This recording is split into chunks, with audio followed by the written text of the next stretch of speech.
We have four microphones in our church. We have learned to be careful with their use, with the help of Allison and Willis making adjustments as we speak. They all have their uses, but microphones can be a pain in the neck sometimes. If they're turned on too low, you can't hear the speaker using them.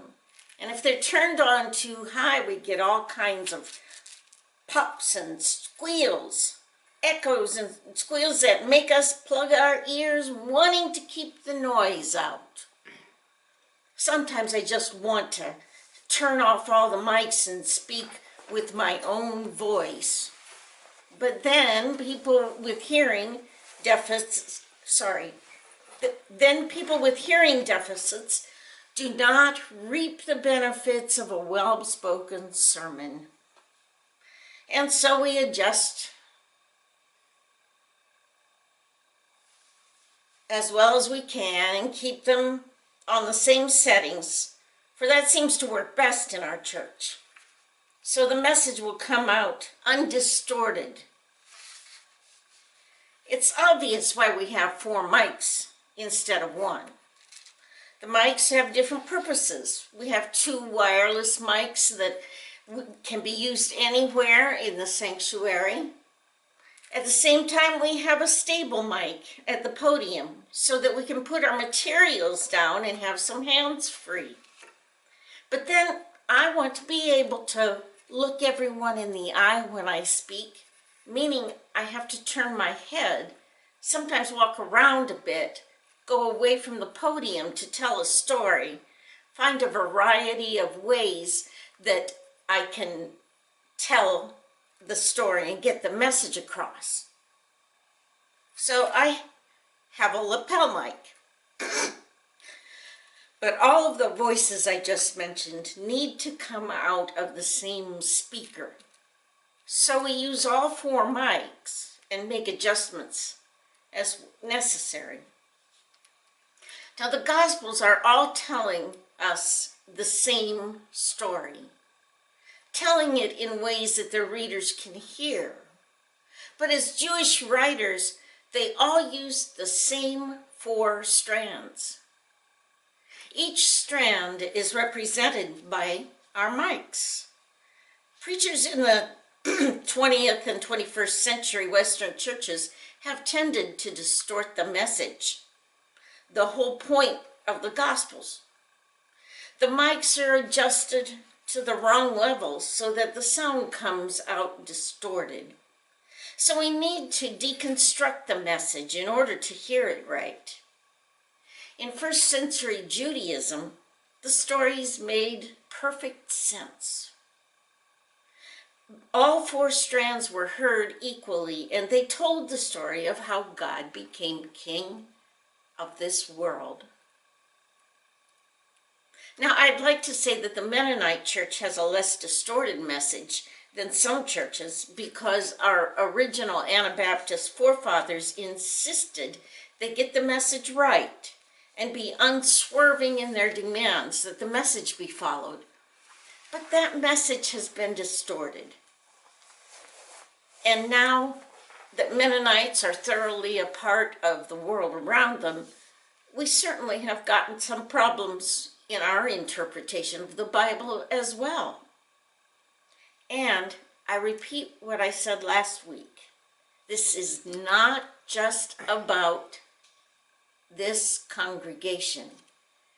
This is nearly every congregation and denomination in the United States, and I absolutely do not exclude myself from these distortions.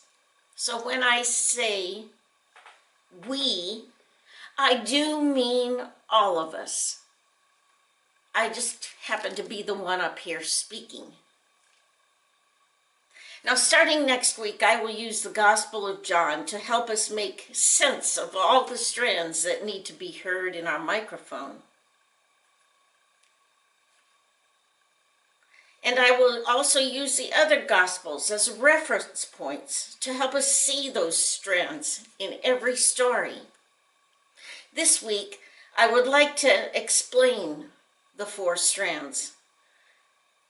The first mic needs to be turned up in order to tune out the many other voices distracting us. That is, that the Gospels present themselves as the climax to the story of Israel. It is the story of a peoplehood trying to be a nation led by God, missing the mark, which is what the word sin actually means, and being punished, then given the hope once again of being God's nation. Last week, we learned that the story of Israel, the story of the Old Testament, was the story of orientation, disorientation, reorientation. So our mic is already turned up a bit.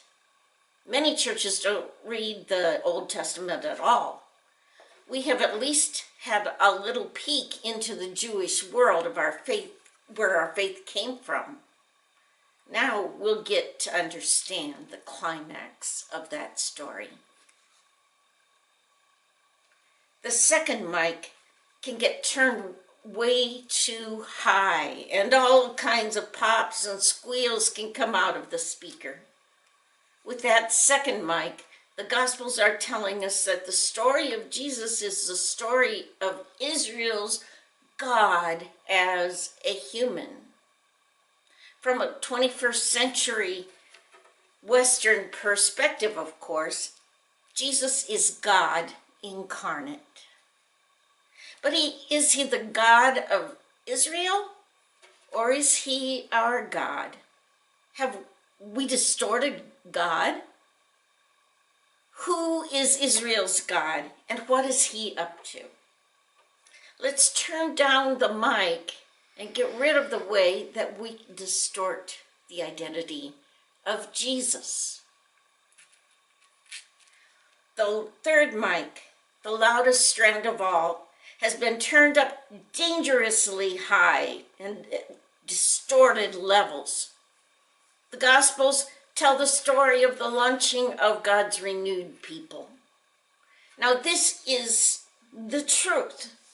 The Gospels were written 50 to 80 years after Jesus' death, so they do tell the story of the church, the new people of God, telling what they perceive to be the story of Jesus. But this can get way out of hand. With our scientific worldview, it's hard to see the stories of Jesus as actually happening. So they must be made up myth. But this sets up a dualism which the early church did not see. Our science and our faith can get in the way of each other.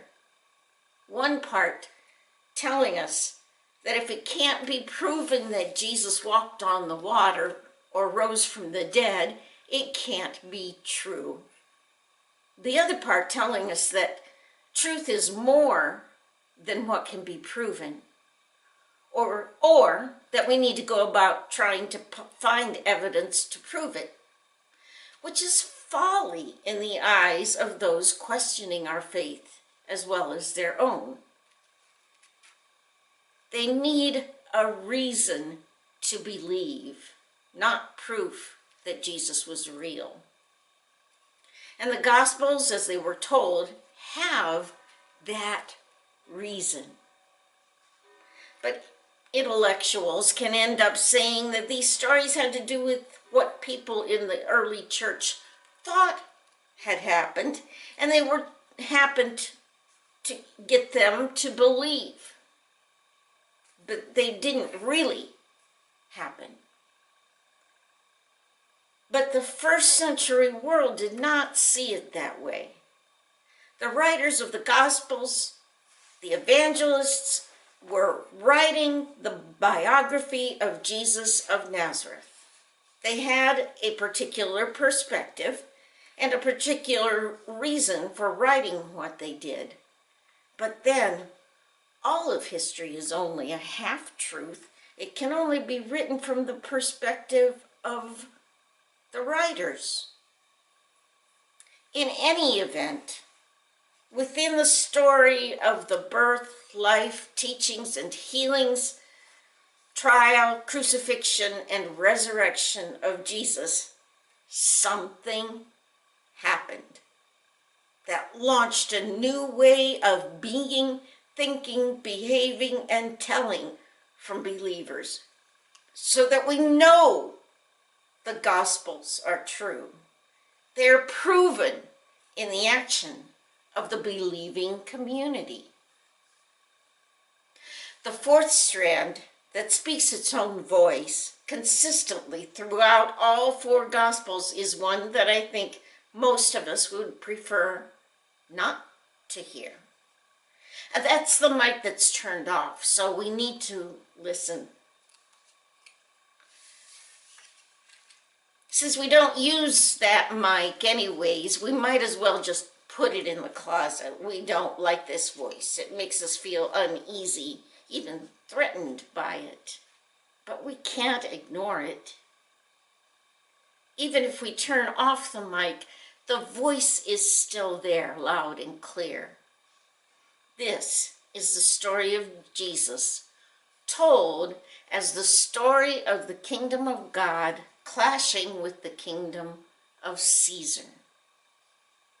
This is important in the story of Israel, since Israel by this time had been living under different empires with different wicked leaders for 500 years. And yet their scriptures sang with the glorious hope of God's great love in sending his suffering servant to save Israel from its oppression.